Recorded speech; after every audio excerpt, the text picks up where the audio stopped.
বন্ধুরা, কেমন আছো সবাই? আমি ডলি, তোমাদের সকলকে নতুন একটি ব্লগে আরও একবার অনেক স্বাগত। সকালবেলাকার আজকে বাসি কাজগুলো মোটামুটি সারা হয়ে গেছে আমার। আর আজকে বিছানার চাদরটা একটু পাল্টে দিচ্ছি, বিছানার চাদরটা ধুয়ে দেবো।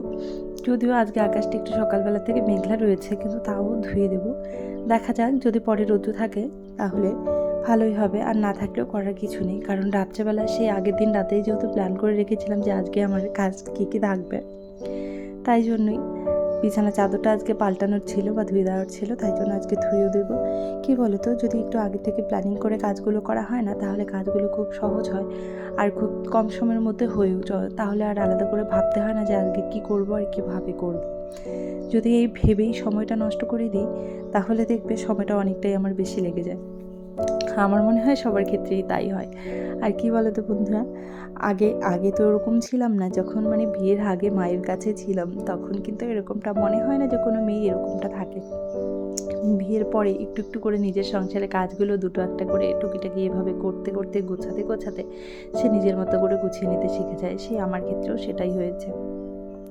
আগে আমি এত কিছু বুঝতাম না, কিন্তু এখন নিজের সংসারে কাজগুলো করে করে অনেক কিছুই বুঝতে শিখেছি। তো যাকগে, এদিকে আজকে সকালবেলা কিন্তু ব্রেকফাস্ট বানানোর আমার নেই, কারণ ওই যে আজকেও গেছে মর্নিং শিফটে, তাই জন্য একেবারেই ভোরবেলাতেই বানিয়ে নিয়েছি দুজনের জন্য। আর এখন ভাবলাম কাজগুলো করার আগে মাথায় একটু তেল দিয়ে নিই। মাথায় তেলটা দিয়ে নিয়ে যদি কাজগুলো করি, তারপরে শ্যাম্পু করে নেব। আর আজকে যেহেতু বৃহস্পতিবার, তাই ঘর ছাড়ার আর কিচ্ছু নেই। তো যতটুকু কাজ ছিল মোটামুটি আমার হয়ে এসেছে। এবারে ঘরটা একটু মুছে নেব। আর রান্নার যা আজকে সবজি কাটাকুটি ছিল, সেগুলোও কিন্তু সমস্ত কিছু রেডি করে নিয়েছি। সমস্ত রেডি করে নিয়ে তারপরে ঘরটা একটু মুছে নিচ্ছি। আর এদিকে আমি জামা কাপড়গুলো নাড়তে ছাদে চলে এসেছি। এখন কিন্তু মোটামুটি রৌদ্র এসেছে, তাই জন্য জামা কাপড়গুলো ছাদেই দিয়ে দিলাম।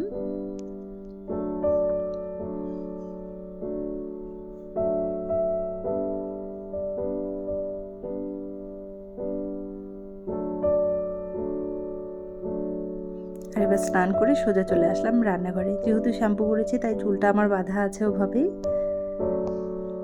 আর আজকে মাছের ঝোল করব জন্য ঝিঙে আর আলুটা করে নিয়েছি আগের থেকে। তো কাঁচা লঙ্কা আর পেঁয়াজটা আগের থেকেই ফোড়নে দিয়ে দিয়েছি। ফোড়নে দিয়ে আলু আর ঝিঙেটা এক এক করে ভেজে নেব। আলাদা করে আর ভাজা হয়নি, তাহলে দেখবে আলাদা করে ভেজে নিলে তেল মশলাটা একটু বেশিই লাগে। আর যাতে তেলটা একটু কম লাগে, তাই জন্য আমি একেবারেই ভেজে নিচ্ছি। আর এদিকে আদা আর জিরেটা আমি নোড়াতেই বেটে নিচ্ছি। নোড়ার স্বাদটা মিক্সির তুলনায় অনেক গুণ বেশি হয়। আর যেহেতু মাছের ঝোল করছি, তাই জন্য জলটা কিন্তু গরম করেই দেব, ঠান্ডা জল দেব না। যে মাছের ঝোলে নাকি গরম জল দিলে স্বাদটা অনেকটাই বেশি হয়।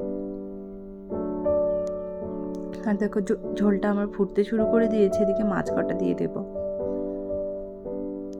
আর রান্নাটা এদিকে আমার মোটামুটি হয়ে এসেছে। এদিকে বরমশাইও চলে এসেছে ডিউটি থেকে।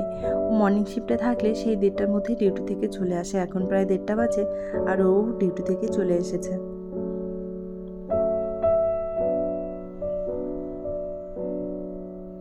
ডিউটি থেকে এসে কিছু একটা বলছিল, যার জন্য আমার হাসি পাচ্ছিল। তো যাকে, এদিকে ওর স্নান করা হয়ে গেছে, এবার খেতে দিয়ে দিচ্ছি। আজকেই মাছের ঝোল, ডাল আর শাক ভাজা করেছি, বাস এতটুকুই। আর তার সঙ্গে সঙ্গে আমিও খেতে বসে পড়লাম। আর খাওয়া দাওয়া করেই, খাওয়া দাওয়া আমার হয়নি, তখনই একটা পার্সেল চলে এসেছিলো। আর কোনো রকমে খাওয়া দাওয়া সেরে নিয়েছি। আর তারপরে দেখো, পার্সেলটা খুলতে বসে পড়েছি। কারণ যে কোনো পার্সেল আসুক, আমার আর সেই ধৈর্যটা নেই যে একটু বাদে আমি খুলবো। সঙ্গে সঙ্গে না খুললে আমি একদম অস্থির হয়ে পড়ি বলতে পারো। তো যাকে আগে দেখে নিলাম কি এসেছে। রান্নাঘরে একটা র্যাক অর্ডার করেছিলাম, সেটাই এসেছে। ভীষণ ভালো ছিল। আর এদিকে যেহেতু খাওয়া দাওয়া কমপ্লিট হয়ে গেছে, এবার রান্নাঘরটা একটু মুছে নিচ্ছে। আজকে গ্যাসে রান্না করা না হলেও গ্যাসটা একটু তেল চেটকায়, যেহেতু গ্যাসটা একটু এমনি ভেজা একটা কাপড় দিয়ে ভালোভাবে মুছে নিলাম। আর এদিকে বাসন কুসনগুলো একটু ধুয়ে নিচ্ছি। আর আমার যেহেতু বেসিনটা অনেকটাই ছোট রয়েছে, তাই বাসন কুসনগুলো এখানে ফেলে রাখা যায় না। যদি জমাতে থাকে, তাহলে অনেকগুলো বাসন জমে যায়, আর পাশে জায়গাও থাকে না। তাই জন্য যে দুটো বাসন যখনই জমে তখনই ধুয়ে নিলে আমার সুবিধা হয়।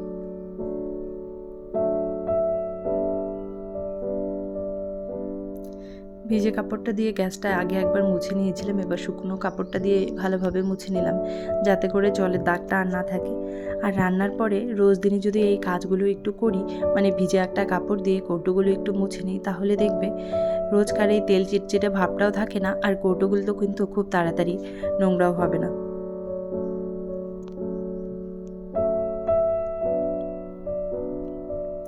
রান্নার পর এই 5টা মিনিট সময় যদি আমি এভাবে দিতে পারি, তাহলে কিন্তু আমার অনেকটাই কাজ এগিয়ে থাকে।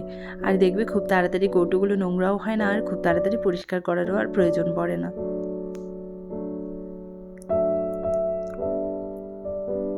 আর এই বিকেলবেলা 4:30টার দিকে আমি গেছিলাম দুধ নিয়ে আসতে, কারণ যদি গিয়ে দুধ নিয়ে আসি তাহলে দুধটা ভালো পাওয়া যায়, তাই জন্য নিজে গিয়েই দুধটা নিয়ে আসি।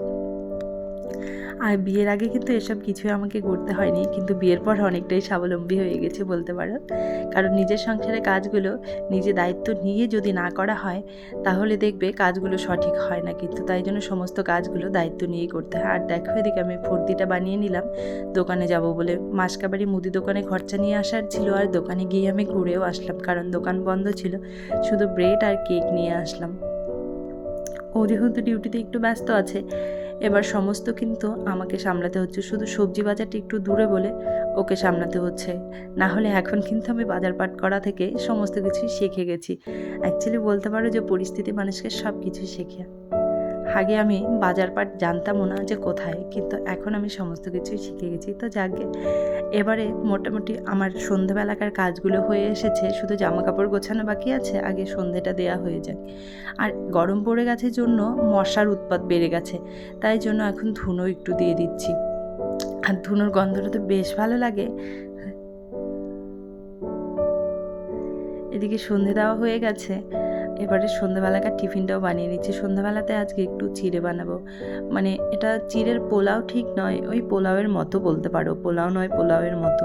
তো যাকে তো সবজি যা ছিল ঘরে, বিনস, গাজর, মটরশুঁটি, এগুলো পেঁয়াজি দিয়ে, পেঁয়াজ লঙ্কা দিয়ে একটু ভেজে নিয়ে ধোয়া চিড়েটা দিয়ে দিয়েছি। বাস সন্ধ্যাবেলাকার টিফিন হয়ে গেছে। আর এই যে শীতের জামা কাপড়গুলো মোটামুটি দুটো একটা করে ধোয়া কাচা শুরু করে দিয়েছি, সেগুলো একটু গুছিয়ে নিচ্ছি। আর রোজকার যেগুলো জামা কাপড় ছিল সেগুলো গুছিয়ে নিচ্ছি। জামা কাপড়গুলো গুছিয়ে নিয়ে জায়গা মতো রেখে দেবো।